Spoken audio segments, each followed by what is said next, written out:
On today's show, the fallout continues from Damian Lillard being traded to the Milwaukee Bucks. We're going to ask a few questions. Number one, how good is Dame? Frank's going to pour through some of the numbers on today's show.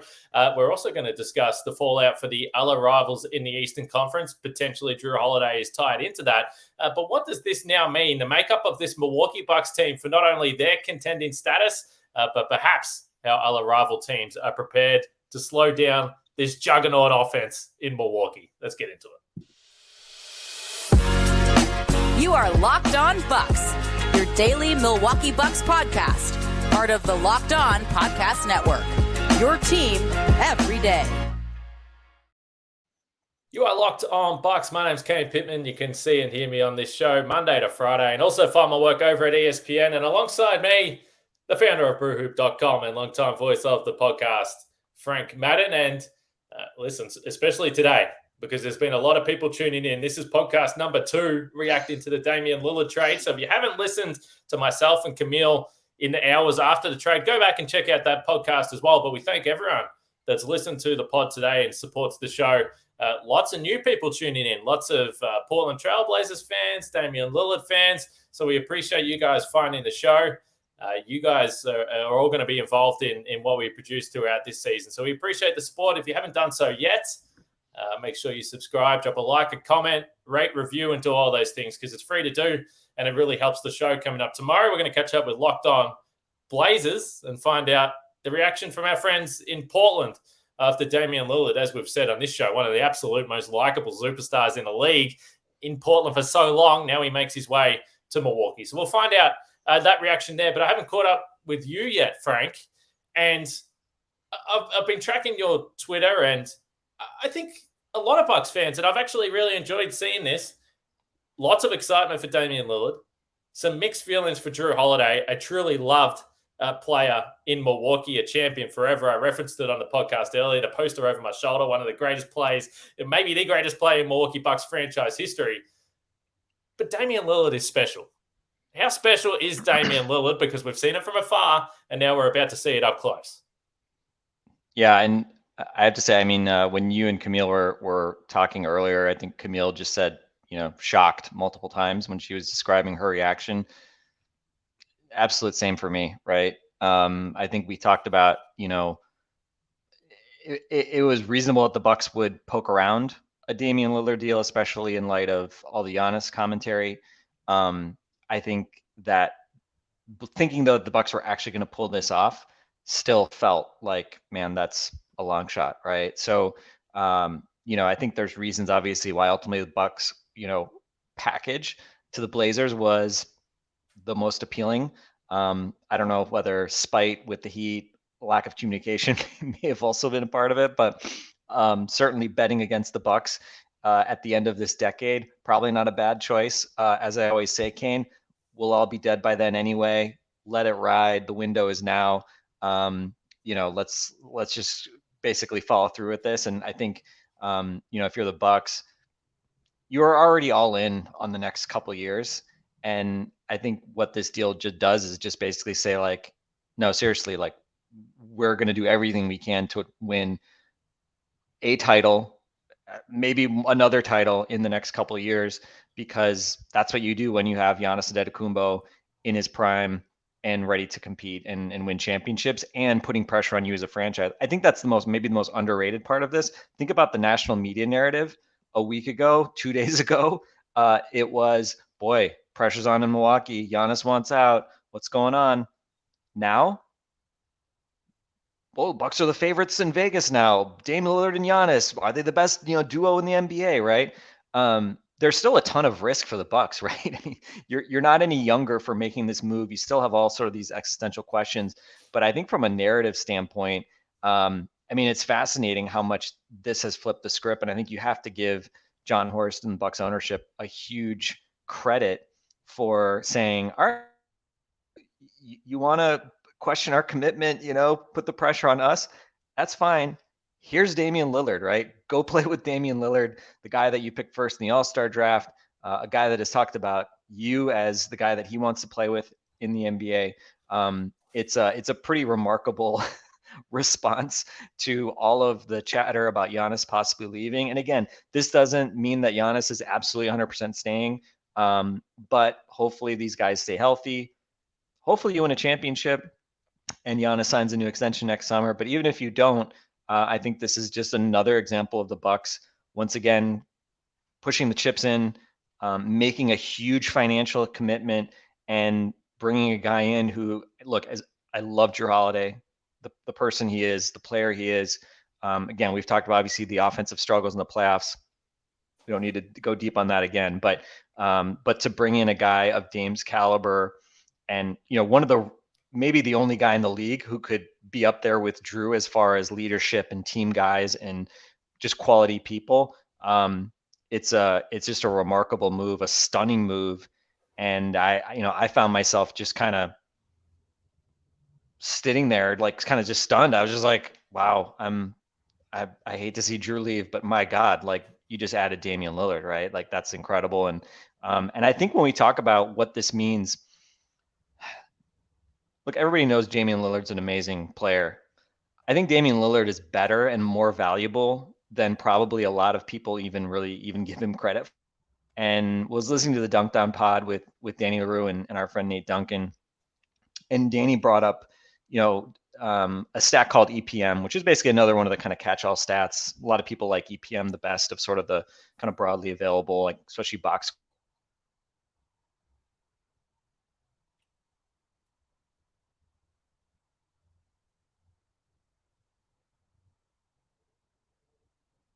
Frankie might be gone here.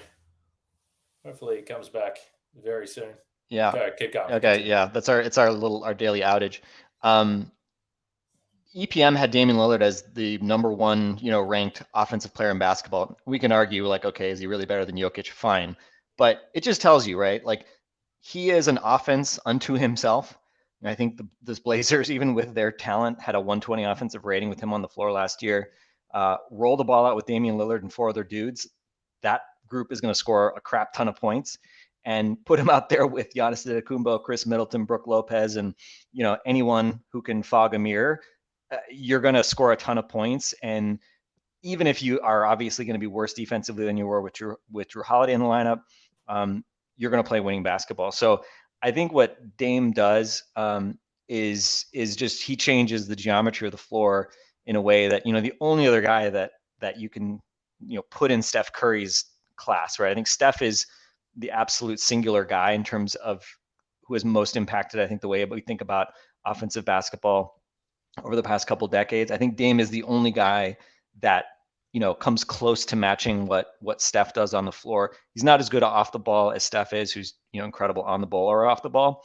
But in particular, Dame's ability to put pressure from high pick and rolls on a defense is something that the Bucks, just did not excel at the last few years. And Kevin Pelton in his grading of this trade kind of pointed out, like they had, the most high pick and rolls I think that they've run in the Bud era last year was like around 60. Dame by himself ran like 36 or 37 per game for the Blazers last year. So I know Zach Lowe loves talking about Giannis as a screener. I think this was certainly, if there was any way to get Giannis to buy into being more of a screener, adding Dame Lillard is probably the one thing that you could do that. And so we'll see just exactly what this means as far as shot distributions and, combinations and, second unit combinations, things like that. But again, it's just going to be, I think, really fun to watch a guy of Dame's caliber. And in particular, you just think about, again, the kind of playoff impact, a guy that obviously, I mean, he's had 2 walk-off shots in playoff series, right? Some of the things he's done in the playoffs, we'll, I'm sure, talk about it more over the next few weeks as we begin to unpack him a little bit. But, to go from Jrue, who obviously had struggled enormously shooting the ball, scoring effectively, even in the championship season, but consistently year after year of his 3 years in Milwaukee, to go from a guy that was, very, very below average from a scoring efficiency standpoint to Dame Lillard is just a massive, massive boost in terms of what the Bucks can be from a playoff perspective. So I'm not even that worried. Like if the Bucks aren't the number one offense in the league during the regular season, I'm not that worried. If Dame scores 23, 24 points a game, like really not that worried. I think what he gives you is a guy that when the chips are down, when it's crunch time, when it's April, May, June, he's a guy that there's not going to be any question where the ball is going to be. We're not going to have these debates about like, well, Giannis is the best player, but yeah, you got to play the ball, put the ball in Khris Middleton's hands. You got to put the ball in Drew's hands because Giannis can't initiate the way like a LeBron does. Whatever. Giannis is still going to be utterly like essential to stuff. He's still going to be the Bucks' best player, but Damian Lillard is clearly the Bucks' best offensive player when healthy. And I'm just really fascinated to see what that unlocks, especially playing with, as you and Camille talked about earlier, playing for his former coach, Terry Stotts, the guy that he spent 9 seasons under. It's just going to be fascinating to see kind of what that reunion means for not only them, but obviously Giannis and the rest of the Bucks moving forward. So yeah, I mean, for me, it was, my emotions were mixed because of the Drew component, losing him, what he means as a person, his family, everything they've meant to Milwaukee. But man, you just have to be super excited about what Lillard's going to be able to do, that high pick and roll attack. I mean, Giannis is, as much as Khris and Giannis have great pick and roll chemistry, to now also have Damian Lillard, being a threat from 40 feet out. It's just really exciting, and man, as if we needed another reason to look forward to Milwaukee Bucks basketball. Yeah, not too far away. Preseason in under 2 weeks, and you'll get to see, assuming we get to see Damian Lillard and Giannis on the same floor in the same uniform in Milwaukee for the first time. It's going to be pretty exciting. And I would think when you think about the Bucks in seasons gone past, when we've watched this team, how many conversations have we had about late game situations, late game plays? Can the Bucks even get the ball on the floor? Khris Middleton has hit a lot of big shots, and he did it right through a title run. But even still, now you've got a guy on the floor that anytime I've watched Damian Lillard take a late game shot, I expect it's going in. And if it doesn't go in, I'm shocked that he didn't hit it. So to have that type of weapon on your team from all the way to half court, it's going to be pretty exciting late in games if he's able to take over games and be a scorer from that perspective. Khris Middleton is interesting with the Damian Lillard stuff. I might ask you about that next, where he sits now, because it is going to be a luxury the Bucks just haven't had. And then we'll talk about the other Eastern Conference rivals, because this will now be a watch, particularly or potentially with Drew Holiday as well, who we suspect is going to be in demand. So plenty still to get to today, but first we'll talk about DoorDash. And this is a situation that I'm very familiar with. If you burnt your last piece of toast, you got no more bread left, devastating. If the avocados have gone bad, not good. If the hot sauce bottle is empty, terrifying. But you can try grocery delivery from DoorDash. You'll get everything you want delivered when you need it, right to your door. If you need fresh groceries for the week but don't have the time to go to the store, try grocery delivery from DoorDash. If you got to do 16 podcasts in a day because there was a massive trade in the NBA, you're not going to have time to go to the grocery store, and DoorDash can help you with delivery. So get 50% off your first DoorDash order, up to $20 when you use the code LOCKEDONNBA at checkout. Limited time offer, terms apply. That's 50% off, up to $20, no minimum subtotal there, and 0 delivery fees on your first order when you download the DoorDash app in the App Store and enter the code LOCKEDONNBA. Don't forget, that's code LOCKEDONNBA for 50% off your first order with DoorDash. All right, as I mentioned off the top, we appreciate everyone tuning in, particularly today. Massive day in the history of the Milwaukee Bucks. If you missed the first reaction podcast with me and Camille, go back and listen to that. Tomorrow, we're going to catch up with our friends from Portland and see what the reaction is out there on the other side of the country. And then we're also going to try and drag Justin on here as well. So trust me, we're cashing in here on Locked On Bucks. There's so much to talk about, and we want to get as much content out as we possibly can. One thing I said to Peter Bukowski actually today, host of Locked On Packers, I went on Locked On today as well to talk about this trade. And I said to him, you talk about the pick and roll game with Giannis. Think about the guys that he's had to work with in pick and roll play in the past. And you mentioned Khris Middleton. That has been a staple for good reason. In big moments, that's been an absolute money play for the Bucks. But think about the point guards. Michael Carter-Williams, Eric Bledsoe, Drew Holiday. Daly's in there, my man Daly. And Drew, to his credit, I don't want to take away his shooting percentages, certainly during the regular season. He's been in the high 30s, so he's been a reliable shooter from the outside. but none of those guys are known as shooters or outside weapons or threats, and they're probably all guys that at times the defense is happy to go under the screen on. This is just a completely different perspective now. And what does it do for Khris Middleton? Hopefully he's healthy this season, and now he's the third guy. And I just think for Middleton as well, he has to be a guy sitting there rubbing his hands together thinking, geez, this could be a lot of fun. I've been the one guy that everyone is at the focus on the perimeter. Now, as you pointed to, got one of the best offensive guards in the league on my team as well. It's going to be pretty potent and certainly a lot of fun. Yeah, I mean, Khris, the weird part with Khris coming back last year, I mean, the area he probably struggled the most relative to what we're used to was as a spot up guy, right? Like his 3-point shot was the one area of his game that was kind of lacking, where he really didn't seem to have much rhythm coming off with all the injuries and the stop start to his season. So yeah, knock on wood, we'll see more of kind of a typical Khris Middleton season, being that knockdown shooter from the perimeter. But I mean, look, like, we were talking this summer, right, about, well, you still have Jrue Holiday, you still have Khris Middleton, but you lost Joe Ingles, who was a really key playmaker, especially given the lack of a traditional backup point guard. Obviously, you just lost Jrue Holiday and replaced him with Dame Lillard, so it's not like you added, another guard or something like that. But Dame, I think, again, just a combination of the shot creation, the way he stretches the floor, the way he makes the defense account for him in ways that, even Jrue just can't, is a huge boost. And I think, it lets Khris be more of that secondary focus. It's going to be interesting to see kind of what kind of, again, kind of second unit combinations they run, as far as, is it Dame and Brook, Khris and Giannis, like, or flip it, right? I mean, Khris has really good chemistry with Brook as well. So yeah, I mean, I think, again, it just gives the Bucks more options. And, I think the other thing too is, I mean, Jrue deserves a ton of credit. Like, with Khris out, Jrue was huge in terms of being like the guy, the only star with Giannis, and being able to really carry the Bucks through long stretches of the season last year. How sustainable that was, question mark, right? Obviously, we know that doesn't really carry over to the playoffs. We saw it against Boston. I think Dame is certainly much better suited, given the role that he's held, the high usage that he had, especially last year in Portland, to being able to, if Khris is hurt or, gets a night off, whatever it might be, I think you're going to be able to score points, if you've got Giannis, Dame, Brook, and a bunch of shooters, right? We just talked about Dame being kind of that offense unto himself. As long as you've got Dame and Giannis out there as a duo, again, is there a better duo in the NBA? Like, probably not. I don't think there's a better one.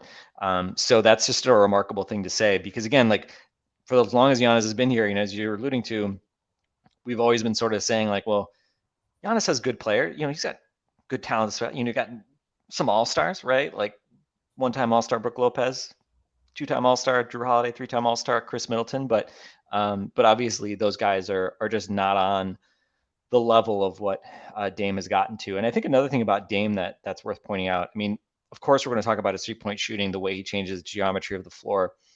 Look at his free throw rate last year. Look at his 2-point percentage last year. Career high 2-point percentage, career high rim percentage last year. He was 57% on twos, 67% at the rim. It doesn't get to a rim a ton, but gets to the rim, a decent amount for a guy his size, and almost 10 free throw attempts per game.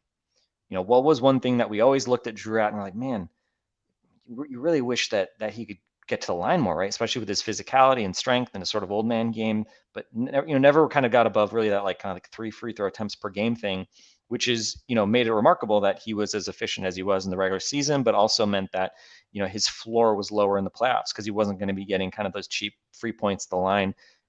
Dame has always been a guy that gets to the line a decent amount, and last year, career high in terms of the number of attempts he was getting at the free throw line. So, we don't think of Dame as this like foul merchant. He's not James Harden, he's not Joel Embiid, but the Bucks have basically like assembled sort of their version of the free throw line guys, except Giannis and Dame get there much more legitimately, let's just say, than maybe some of our friends in Philadelphia might. So I think, again, like, especially when you look at like the aging curve, which is a huge part of this story, right? I mean, we haven't really talked about like the downside, the risk of that.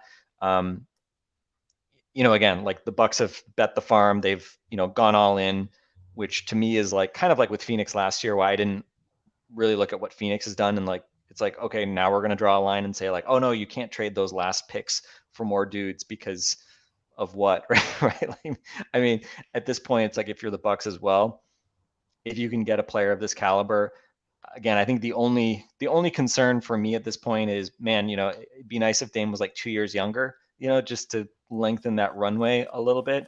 But Yeah. I was talking to some folks today, and we were kind of thinking like, I mean, who's the play? Is there a player at 30 or younger that you could have gotten for this package?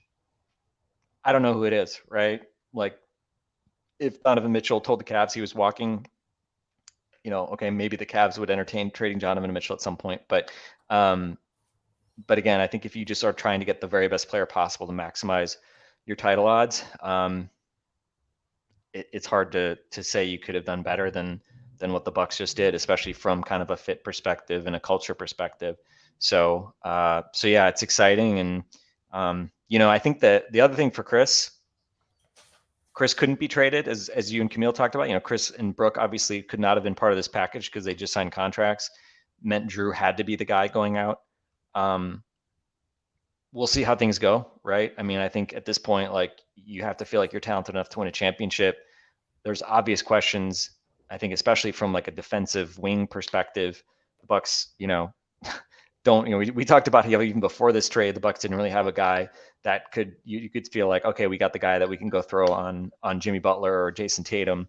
Now you really don't have that guy because you just traded Drew Holiday for Damian Lillard. I don't know. We'll see, right? Obviously, you're betting very big on Giannis and Brooke protecting the rim and all the things that they can do, especially Giannis maybe having a little more energy because he's not having to carry the offensive load quite so much. But we'll see. I mean, especially in a year, Khris Middleton, on a $30 million contract roughly, if the Bucks feel like they have to make another move, whether it's to get younger, whether it's to reshuffle the roster, add more defense, then I think he becomes the obvious guy that could be next from, our beloved 2021 team to potentially be a candidate to be traded. But for now, happy thoughts. Let's hope Khris's defense is back up to a better level than it was last year. Now that he's had a summer to get healthy and get his knee right. But yeah, I mean, again, I think it's just really exciting to see kind of how this team's going to look on the floor. And thankfully, we will not have to wait that long, right? Is it a week, Kane, or something like that? Like, I mean, we're really close to actually seeing Bucks basketball. We'll see if Giannis and Dame actually play together in that first game. We've seen Giannis rest, especially in the early preseason games, a lot. But yeah, just an exciting time to be a Bucks fan. And I think with the decision-making part of this, as we discussed in the offseason, you sign Middleton and Lopez, so it kind of felt like it was pushing the timeline back 2 seasons, but you had a big decision and a big thing that was looming over this team, and that was the Drew Holiday decision next offseason. And if he decided to go somewhere, then you're in big trouble. So you've also taken one of the potential big issues, even though I think, Drew Holiday came out, he said he wanted to stay. It probably would have worked out. But you've taken one of those decisions for next offseason off the table. And at least for certain, you feel like you've got 2 years with this team, with this core. And then we'll see after that. But I don't think that this is a decision you can look at. If it doesn't work out, you don't win a title and say, gee, I can't wrap my head around why the Bucks made that trade. To me, it's a no-brainer. And if you get to 2029 and you go, gee, wouldn't mind that draft pick, I think you go back to how you felt on this day and the situation of the franchise. And it's a decision that had to be made. And the front office obviously deserves a lot of credit for getting this trade through for a package that, let's face it, I didn't think was going to be enough to get the deal done.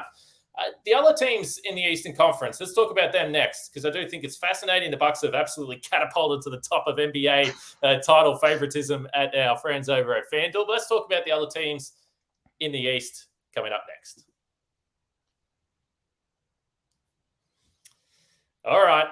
The other Eastern teams are all going to now start to hover around Drew Holiday. And I mentioned this on the podcast this morning, but when I see people analyzing the deal, I think it's worth noting that the Portland Trailblazers understand there's going to be value and demand for Drew Holiday. And whatever they get for Drew, you add to the package, and that's all part of this trade, even though it's not essentially going to look like that on the table. So, I think when you compare the package from Miami, whatever, include the fact that they're going to get some value for Drew Holiday. How do you think this impacts Boston, Philadelphia, Miami? All those teams are going to have to pivot. I assume that probably all three will ask the question on Drew Holiday at this point in time, and it would be a massive shame. Let's face it, the teams we don't like. I don't want to have to watch Drew Holiday on the team that is a rival for the Bucks. That would absolutely suck. And hey, we've seen Drew Holiday guard Dame Lillard before from our perspective, and it's been pretty fun, a fun battle. So we might still see that here, but how have you viewed it from the other teams? Because it is going to be a big watch now. Yeah, well, and that's why I think this trade is so interesting, and what makes it extra valuable from a Bucks perspective is there is this kind of double whammy effect where not only I think do you raise the ceiling of the Bucks, but you also have been able to prevent these other teams from adding Lillard. In particular, obviously the Heat, right? Who are in this weird position where it's like, they weren't a good regular season team last year. They looked kind of like, all right, they're old and have lost sort of whatever that magic was that they had in the bubble and in the previous year when they made that run to the East Finals. Clearly, like, they probably feel good, like they're good enough to go make another run, right? Which is like, okay, if you're a Bucks fan, it's like, yeah, can't argue with that. Like given what we saw in the first round and subsequently. But they obviously lost Gabe Vincent, they lost Max Strus. Jimmy Butler is 34 now, right? Which, if we're going to worry about Dame and Drew are basically the exact same age. Dame just turned 33. So again, aging curve is going to be a concern for kind of all of these guys. But I think for Miami, yeah, I mean, obviously you expect Pat Riley is going to be looking for, sort of secondary options after seemingly their kind of whole summer was put on hold. They missed out on a lot of potential moves because it seemed like they were waiting on the eventuality of this deal coming through. So, of course, selfishly, like, please send Drew Holiday to the Clippers or the Warriors or the Kings or the Pelicans. There's so many teams where I think Drew could be super additive and useful, and potentially, win more games, right? Which, with the exception of if he's playing the Bucks, I want Drew Holiday to win as many games as he can. So hopefully he ends up on another Western Conference contender rather than Miami, Philly, or Boston in particular. But Miami, I think, certainly has probably the biggest incentive at this point to make a Drew run. It would be very funny if the Heat and Blazers were able to do a deal for Drew Holiday, given all the animosity that we just saw. So, I mean, I feel like just based on that, it would seem like you'd probably think that another team would probably be the first to get Drew. I think Boston's an interesting dark horse, given that they just traded Marcus Smart. And I think Philly probably needs him the most, given this whole question about Harden. The flip side is it's like, I know somehow it's just like, okay, you're going to give up James Harden, you're going to get Drew Holiday. Like, that feels like wishful thinking. My friend Mike Levin from the Rights to Ricky Sanchez podcast, he actually texted me today while I was just like doing some work, and it was like, Frank, all caps, exclamation points. And Mike's a comedy writer. He's been on strike as part of the WGA strikes in Hollywood. So I was just like, oh, that's funny. Mike texting me. I haven't talked to Mike in a while. I thought like, oh, does he want to do like have me on the podcast, which I've been on their podcast a few times. And I just texted back like, oh, congrats on the new contract, like the whole Writers Guild thing. Didn't even know that the Lillard deal had dropped yet. And then like 10 minutes later, I like go back on Twitter and I'm like, oh, so that's why Mike was was texting me about stuff. So yeah, he is. We texted a little bit. He's hopeful there may be a way to bring Drew Holiday home, which that part, I mean, would be kind of cool, right? If you put aside our Bucks fandom for Drew to go back to Philly after all this time, the full circle of the process in that way. But no, I don't want Drew going there. And it's certainly the Sixers better have to add some stuff in if they're going to turn a disgruntled James Harden. And, he basically has given you Drew like offensive struggles in the playoffs with horrible defense, where Drew gives you obviously, high end defense. So hopefully he doesn't end up with one of those teams. I do think the other kind of piece of this though is when you think about Dame and the way that you have to defend a guy like Dame and the way he pressures the defense. I mean, we have obviously talked about, at length about the Celtics and how much the Celtics sort of moving away from this more switchable defense was something that, as Giannis fans, we like to see. Grant Williams gone, Marcus Smart gone, the charge merchants are gone to the Western Conference. The Celtics are much bigger, less mobile, less switchable. Kristaps is a guy that has never really had any luck defending Giannis. As good as he is offensively, and he does have value as a rim protector for sure. So again, not that I thought like Boston is not like a threat or something like that, but I think that they are vulnerable defensively in ways that they have not been in the past. And their biggest advantage against the Bucks, namely their ability to defend Giannis better than anybody else, I think they kind of punted that largely. And now I think it's interesting because getting rid of Smart, you've also thinned out your wing defense, and in place, you're basically committed to playing drop defense, right? So what happens when Dame and Giannis are running high pick and roll? Derek White, really good defender, right? Okay, yeah, I guess Derek White can do a credible job on Damian Lillard, but then, are you putting Jason Tatum on Giannis, and having to deal with that off ball just because you need mobility in the pick and roll? Are you putting Al Horford on Giannis, who's obviously done a good job, but now Al Horford is 1v1 against Damian Lillard in high pick and rolls? I mean, the Bucks, I think now can really cause problems in ways that we are just not used to them causing problems offensively. They've had obviously a lot of years where they've been an efficient offense in the regular season, but I think now they are just able to cause problems for teams in ways that that they just haven't in the past, just because they just have not had a pick and roll guy, not had a shooter, or just straight up bucket getter at the guard spot the way that they now have with Dame. So I think if you're Boston, you're probably looking back on your summer. I think I can't remember if it was Nate or Zach Lowe who made the comment that kind of this makes Boston's decision making and sort of some of the changes they made defensively look worse, because they are now also not only worse suited defending Giannis, but they're also not really well suited to defending a Dame-led offense. And so I think, yeah, it's just interesting, right? And Philly in the same way. I mean, obviously Embiid's the focus of everything there. As I think Embiid is generally a good defender, right? I think his rim protection when he's engaged is a big asset. But, I mean, same with Brook Lopez, right? We wouldn't have wanted to see Brook Lopez having to defend Dame Lillard in high pick and rolls, and with Joel as well. I mean, you just don't want to have to defend with a big center that can't get high on screens against a guy like Damian Lillard. So I think that's sort of just another component of this trade. Is not only does it just make you better, right? We know the Bucks like to focus on themselves, but competitively, I think certainly Philly, certainly Boston. I think you can make an argument for Cleveland as well, given how big they like to play. I think those teams are not going to be fans of this trade because of what it does to the Bucks' ability to play offensively. And so yeah, just really interesting stuff. And I think, yeah, now we just kind of sit back and we wait to see. I mean, the trade is now official. So Damian Lillard has been announced as a Buck. We'll see when the press conference is.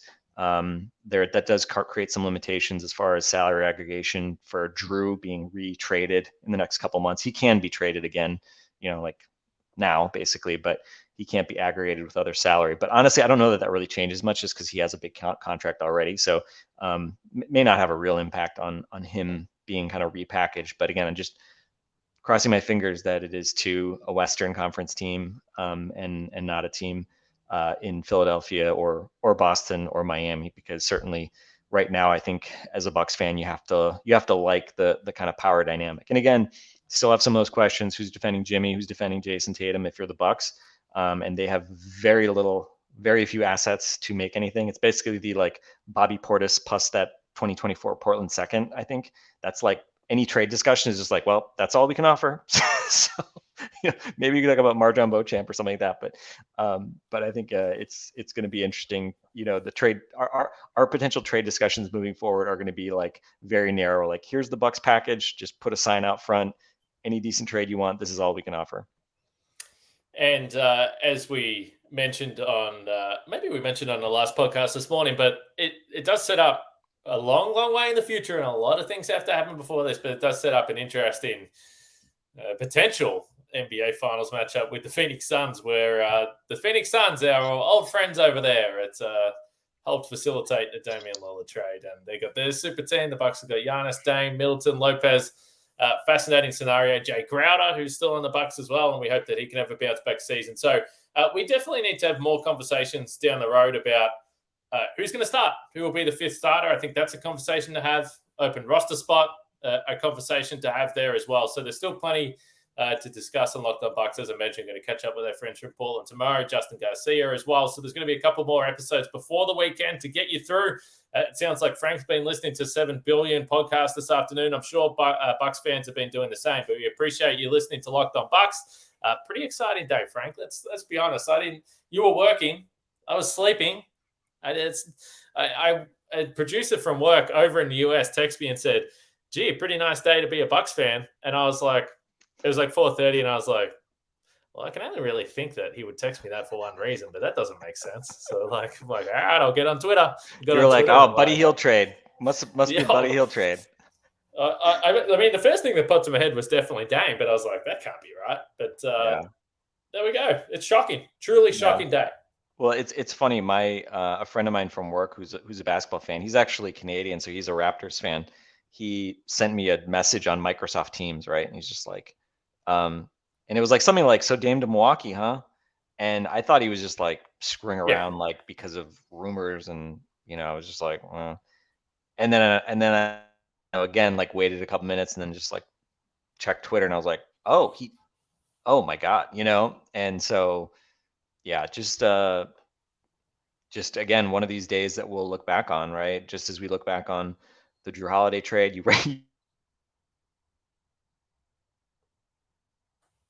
the Bogdanovic trade, I'm sure Frank was about to say as well there, but that was a crazy offseason for the Bucks. I think you're about to get to it, Frank, but the Bogdanovic stuff, the Supermax stuff, you go on to win a title. This year, you've got a disastrous first round, change of head coach, the Giannis stuff, now Dame leading right into a season. And I think the exciting point that you pointed to is sometimes you get these big free agent signings across the league, not necessarily Milwaukee, but trades, those types of things. And it's like, all right, well, let's wait 4 months till the season starts. But the timing of this is what makes it so fun, because we're under a month away from opening night. So pretty good times. And again, like I said it earlier, but like, this is such a palate cleanser when you think about what we've been talking about, when you think about what other people want to talk to us about, right? Like, going on the Locked On Knicks podcast and talking about like Giannis as a potential future Knick and things like that. I mean, look, all that stuff is still possible. But I think certainly from like the perspective of like, what are the people on the talking heads on ESPN going to be talking about? They're going to be talking about how exciting it is that the Bucks have paired Dame and Giannis, and are they the favorites to win the NBA title, right? Again, it doesn't change some of the long-term realities and reckoning that will eventually have to come. But as you said, I think it does de-risk the Bucks in the sense of that Jrue Holiday decision, right? Like, even though Jrue had just said that he wants to retire a Buck, and it's like that makes it all the more a little bit like, oh God, you feel a little dirty, right? Like as a fan, like, yeah, we got Dame. Sorry, Jrue, but it does de-risk next summer, right? Because the ultimate, way to not go into next summer with the Giannis stuff hanging over you would be to not win a championship, and for Jrue Holiday to not have an extension, and for Jrue to decide like, oh, you know what? Like, I can make more money going to the Philadelphia 76ers who have all this cap space. So again, Dame's contract, and I'll just mention it real quick. I know we were going to talk a little bit the financials. I mean, Dame's contract, the next 2 years, he makes the exact same amount of money as Giannis. They have the same contract, the same max deal. And then thereafter, 58 million, 58.5 million in 25, 26, 63 million. This is projected just based on kind of cap estimates in 26, 27, that player option. So 216 million over the next 4 years. The cap will be going up pretty significantly. So, again, that blunts some of the kind of issues with this. There is definitely a path for the Bucks to stay under the second apron next year. I think it's an interesting question. Like, would they have done this deal if they were on track to be over the second apron next year? And some of the additional limitations that would come with that. But again, like I just based on some of the numbers that I've seen, like you probably have a second apron of about 201 million next year right now, not including a bunch of like kind of, the current expiring minimum contract guys. You're at about 182 million in committed salary for next year, 24, 25. So basically you'd have, call it 18, 19 million to fill out the roster with, again, mainly minimum contracts. So yes, you can most likely stay under that second apron. And again, but it does put the Bucks in this very weird spot. They have an absolute massive amount of money invested in Dame and Giannis, and then obviously Khris and Brook as sort of the next two guys. You look at the top four this year. They're paying the top four guys $146 million, and next year it's going to be $154 million. So basically, the Milwaukee Brewers payroll for four dudes playing basketball. But hey, again, shout out to ownership. They are writing the checks. Jimmy Haslam, a lot of talk about like why Mark Lazary was willing to leave, whether it was because Giannis was, on the outs. But obviously the financial piece of this as well, the willingness to spend deep into the tax year after year after year, pay the repeater. Obviously ownership continues to show that they're willing to not only make the commitment to do these big deals with the front office, but continue writing these checks. So shout out to Bucks ownership. They paid the bills the last couple of years. They already have one championship. Now let's see, hopefully, if they can be rewarded with the second. All right. It's a big day in the books. Same as the last podcast, and everyone was doing a very fine job of this. Drop your comments and let us know how you're feeling a few hours on from the Damian Lillard trade. And if there is any other questions or thoughts or suggestions you have, drop them in there as well, because we're going to have plenty of content. Really exciting period now leading into preseason basketball here on Locked On Bucks. So if you're new to the show, subscribe and turn the notifications on, and you'll know every single time we drop a show. Because as I said, we've got plenty coming here over the next few days. Big day for the Bucks. Damian Lillard, you don't have to worry about the photoshops anymore. A week and a half, and we'll see him in a Bucks jersey for real, which is going to be very, very exciting. We appreciate the support. We'll leave it there. We'll speak to all of you tomorrow.